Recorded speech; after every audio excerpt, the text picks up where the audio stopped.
നസ്കം ജീവിക്കാനുള്ള ശമ്പളം ആവശ്യപ്പെട്ടുകൊണ്ട് നേഴ്സുമാർ നടത്തുന്ന സമരം പൊളിക്കാൻ വലിയ ഗൂഢാലോചനയാണ് സമൂഹത്തിന് നാനാഭാഗത്തും നടക്കുന്നത്.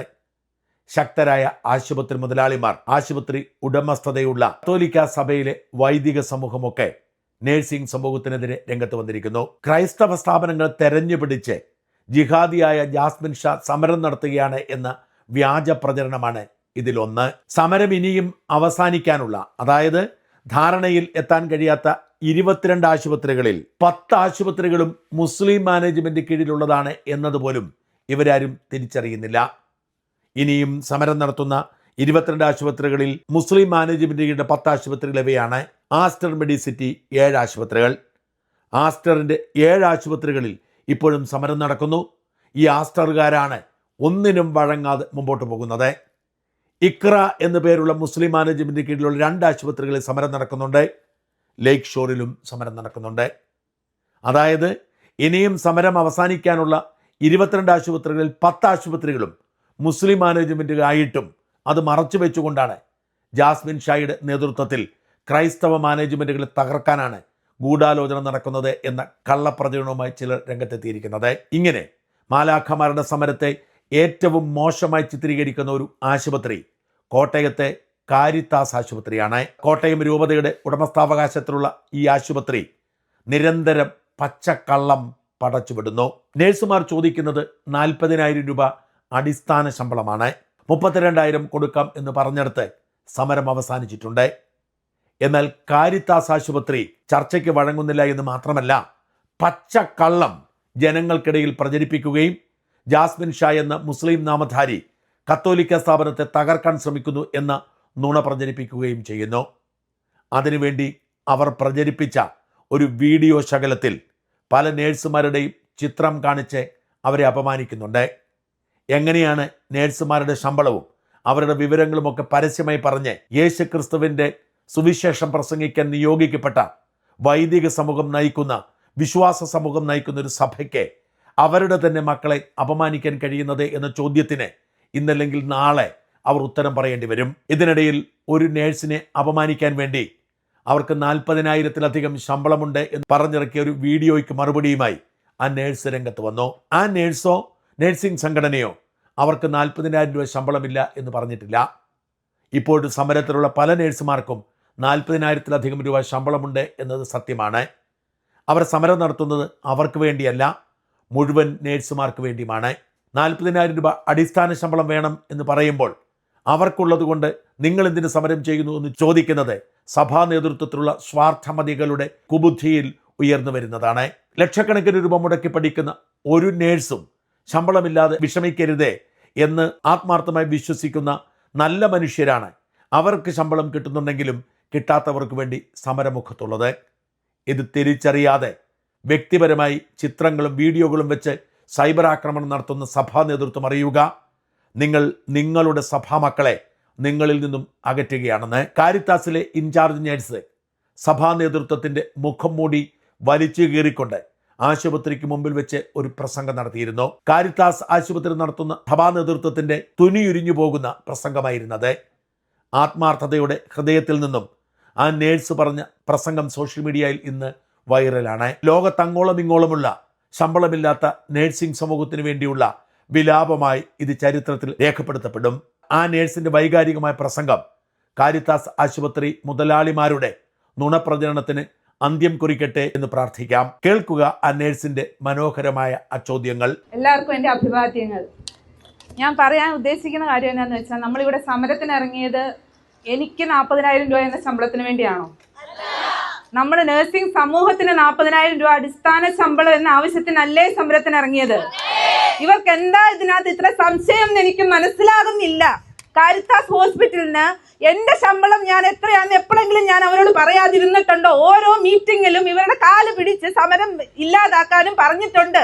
അപ്പോഴൊന്നും ഇവർ പറഞ്ഞിട്ടില്ല. 40,000 രൂപ എന്നോട് ചോദിച്ചു എനിക്ക് എത്ര ശമ്പളം ഉണ്ടെന്ന്. ഞാൻ പറഞ്ഞിട്ടില്ല ഇവരോട് എനിക്ക് 40,000 രൂപ കൈ കിട്ടുന്നില്ലെന്ന്. എന്റെ ശമ്പളം എത്രയാണെന്ന് കറക്റ്റായിട്ട് ഇവരോടെല്ലാം പറഞ്ഞിട്ടുണ്ട്. ഞാൻ അപ്പോഴും ഓരോ പ്രാവശ്യവും പറഞ്ഞു, എനിക്ക് വേണ്ടി മാത്രമല്ല ഞാൻ ഈ സമരത്തിന് ഇറങ്ങുന്നത്. ഞാൻ 650 രൂപ ഒരു 650 രൂപ എന്റെ കയ്യിൽ കിട്ടി. 18 വർഷം മുമ്പ് ഞാൻ പഠിച്ചിറങ്ങുമ്പം എന്റെ കയ്യിൽ കിട്ടിയത് 650 രൂപ, 950 രൂപ മെസ് ഫീസ് കൊടുത്തിട്ട് 650 രൂപ കൈ കിട്ടിയ ഞാൻ അപ്പ അനുഭവിച്ച ബുദ്ധിമുട്ടുകൾ ഇനിയുള്ള സമൂഹം അനുഭവിക്കാൻ പാടില്ല. ആ ഒരൊറ്റ ഉദ്ദേശത്തിൽ മാത്രം നിങ്ങൾ ഓരോരുത്തരും ഇവിടെ ഇരിക്കുന്ന ഓരോരുത്തരും 40,000 രൂപ ശമ്പളം മേടിക്കണമെന്ന് ഞാൻ ആഗ്രഹിച്ചത് തെറ്റാണോ?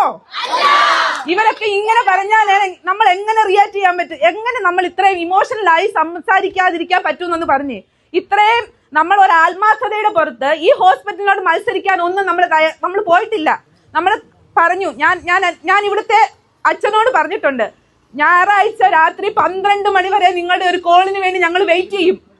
നിങ്ങളുടെ ഒരു കോളിന് വേണ്ടി ഞങ്ങൾ വെയിറ്റ് ചെയ്യും. അല്ലെങ്കിൽ ഇവിടുത്തെ അച്ഛൻ എന്റെ മുമ്പിൽ വന്നെന്ന് പറയട്ടെ, ഒരു പ്രാവശ്യം എന്നോട് വന്ന് പറയട്ടെ, ഇവിടുത്തെ ഞാൻ പറയുന്ന അച്ഛൻ എന്റെ മുമ്പിൽ വന്നെന്ന് പറയട്ടെ ഞാനിത് പറഞ്ഞിട്ടില്ലെന്ന്. ഞായറാഴ്ച 12 മണി രാത്രി വരെ ഞാൻ ഉറങ്ങാതിരിക്കൂ എന്ന് പറഞ്ഞത് അച്ഛൻ വന്ന് എന്റെ മുമ്പിൽ വെച്ച് പറയട്ടെ, ഞാൻ അങ്ങനെ പറഞ്ഞിട്ടില്ല. ഈ ഒരു സമവായം ഉണ്ടാക്കാൻ വേണ്ടി ഞാൻ ശ്രമിക്കാൻ വേണ്ടി അത്രയും നേരം വെയിറ്റ് ചെയ്യും. അതായത് പിറ്റേ ദിവസം നമ്മൾ സമരത്തിന് ഇറങ്ങുന്ന അച്ഛനോട് പോയി പറഞ്ഞതാണ്. അപ്പം അച്ഛൻ എന്നോട് പറഞ്ഞോ, നിങ്ങൾ സമരത്തിന് ഇറങ്ങേണ്ട പിള്ളേരെ, നിങ്ങൾ ഇത്രയും പേര് സമരത്തിന് ഇറങ്ങണ്ട, നിങ്ങൾ നമ്മുടെ കാരിത്താസിൻസ് അല്ലേ, നിങ്ങൾ ഇവിടെ ഞങ്ങളോട് സമവായി നമുക്കൊരു ചർച്ചയ്ക്ക് ഇരിക്കാമെന്ന് അവരെന്നോട് പറഞ്ഞോ? എന്നിട്ട് ഇപ്പൊ പറയുന്നത് എന്താ? നമ്മളെ ചർച്ചയ്ക്ക് വിളിച്ചു. എത്ര പ്രാവശ്യം ചർച്ചയ്ക്ക് വിളിച്ചെന്നാ? ഇതേ അച്ഛന്റെ മുമ്പില് ഞാൻ വെള്ളിയാഴ്ച പോയാ പറഞ്ഞത്, ഞാൻ ഞായറാഴ്ച രാത്രി 12 മണി വരെ നിങ്ങളുടെ കോളിന് വേണ്ടി വെയിറ്റ് ചെയ്യുന്നു, അല്ലെങ്കിൽ നിങ്ങൾക്ക് വേണ്ടി വെയിറ്റ് ചെയ്യും, നമ്മളെ ഈ സമരം ഒഴിവാക്കാൻ പറ്റും എന്നുള്ള രീതിയിൽ ഞാൻ ഇരിക്കുമെന്ന്. അപ്പോൾ ആരും പറഞ്ഞില്ലല്ലോ, നിങ്ങളെ ഒരു ചർച്ചയ്ക്ക് വിളിക്കാമെന്ന് നമ്മളോട് പറഞ്ഞോ? അങ്ങനെ പറഞ്ഞിരുന്നെങ്കിൽ നമ്മൾ ഈ സമരത്തിന് ഇറങ്ങുമായിരുന്നോ? ഇവര് പിന്നെ ഇത് ഈ മാധ്യമങ്ങളോടും ഈ മറ്റുള്ളവരെയും തെറ്റിദ്ധരിപ്പിക്കാൻ വേണ്ടി എന്തൊക്കെയാ പറഞ്ഞുണ്ടാക്കുന്നത്? ഞാൻ ഒരു ഇൻചാർജ് ആയിട്ട് 3 വർഷമായിട്ട് ഇവിടെ ജോലി ചെയ്യുക, എനിക്ക് ഈ ശമ്പളത്തിന് അർഹതയില്ലേ? പിന്നെ എന്താ ഇവർ ഈ സോഷ്യൽ മീഡിയയിൽ പറയുന്നത് എനിക്ക് ഈ ഒരു ശമ്പളത്തിന് അർഹത ഇല്ലാത്തവളായത് കൊണ്ടാണ് ഇവരിങ്ങനെ കാണിക്കുന്നത്? എന്റെ നഴ്സിംഗ് സമൂഹം ഇന്ന് പഠിച്ചിറങ്ങുന്ന ഓരോ നഴ്സും 40,000 രൂപ അടിസ്ഥാന ശമ്പളം മേടിക്കണമെന്ന് എനിക്ക് ആഗ്രഹിക്കാൻ പാടില്ലേ? ഇങ്ങനെ ഓരോരുത്തരും എനിക്ക് മനസ്സിലാകുന്നില്ല ഇവരൊക്കെ എന്താ ഉദ്ദേശിക്കുന്നത്. ഇതുപോലെ വലിയ വലിയ കെട്ടിടങ്ങൾ പണിതുയർത്തിട്ട് ഇതുപോലെ ലാഭം കൊയ്തിട്ട് നമുക്കൊരു ശമ്പളം തരാൻ ഇവർക്ക് പറ്റില്ല. അതോരോരുത്തർക്കും 1000 രൂപ ശമ്പളം കിട്ടണം. അത് കിട്ടിക്കോട്ടെ, അവര് കിട്ടുന്ന ശമ്പളം നമ്മളെ പോലെ പ്രൊഫഷണൽ ആയിട്ട് 10-12 ലക്ഷം മുടക്കി BSc നഴ്സിംഗ് പഠിച്ചിറങ്ങുന്ന ഒരു നഴ്സിന് കിട്ടണമെന്ന് ഞാൻ ആഗ്രഹിക്കുന്നു. എന്റെ സമൂഹത്തിന് കിട്ടണമെന്ന് ഞാൻ ആഗ്രഹിക്കുന്ന ഒരു തെറ്റാണോ? ഇവര് പിന്നെ എന്തിനാ ഈ മീഡിയകളെ എല്ലാം തെറ്റിദ്ധരിപ്പിക്കുന്നത്? നമ്മൾ ചെയ്യുന്നത് ഇവർക്കെതിരെയാണ്. ഇവരെന്തിനാ ബാധിക്കുന്നത്? നമ്മൾ ചെയ്യുന്ന സമരം ഇവർക്കെതിരെയാണോ? നമ്മൾ ഇവിടെ ജോലി ചെയ്യാൻ ആഗ്രഹിച്ചുകൊണ്ട് തന്നെയല്ലേ സമരത്തിന് ഇറങ്ങിയത്? നമുക്ക് ജോലി വേണം, നമുക്ക് ശമ്പളം വേണമെന്നല്ലേ നമ്മൾ പറഞ്ഞുള്ളൂ. മാനേജ്മെന്റിനെതിരെ നമ്മൾ സമരം ചെയ്തില്ലല്ലോ. നമ്മൾ പറഞ്ഞത് നമ്മൾക്ക് ശമ്പളം താ, നമ്മൾ ഇപ്പൊ ജോലിക്ക് കയറാന്നല്ലേ പറയുന്നത്. ഇവർ ഒരു ചർച്ചയ്ക്ക് ഈ 3-ാം ദിവസവും ഇതുവരെ തയ്യാറായിട്ടില്ല. എന്തുകൊണ്ട് തയ്യാറാവുന്നില്ല? നമ്മളെ ഇവരെ പുല്ലുവിലയല്ലേ തന്നേക്കുന്നത്. നമ്മൾ ഇവരുടെ അടിമകളാണെന്നല്ലേ പറയുന്നത്. അതായത് സ്ട്രൈക്ക് നിർത്തി നിങ്ങൾ ഓരോരുത്തരും തിരിച്ചു കയറ്. നിങ്ങൾക്ക് സ്ട്രൈക്കിൽ ഇനി നിങ്ങൾ ഇറങ്ങത്തില്ല. UNA എന്ന പ്രസ്ഥാനമേ ഇവർക്ക് ഇല്ലാതാക്കണം. അതായത് നഴ്സിംഗ് സമൂഹം ഇനി വളരാൻ പാടില്ല. അതല്ല ഇവരുടെ ഉദ്ദേശം.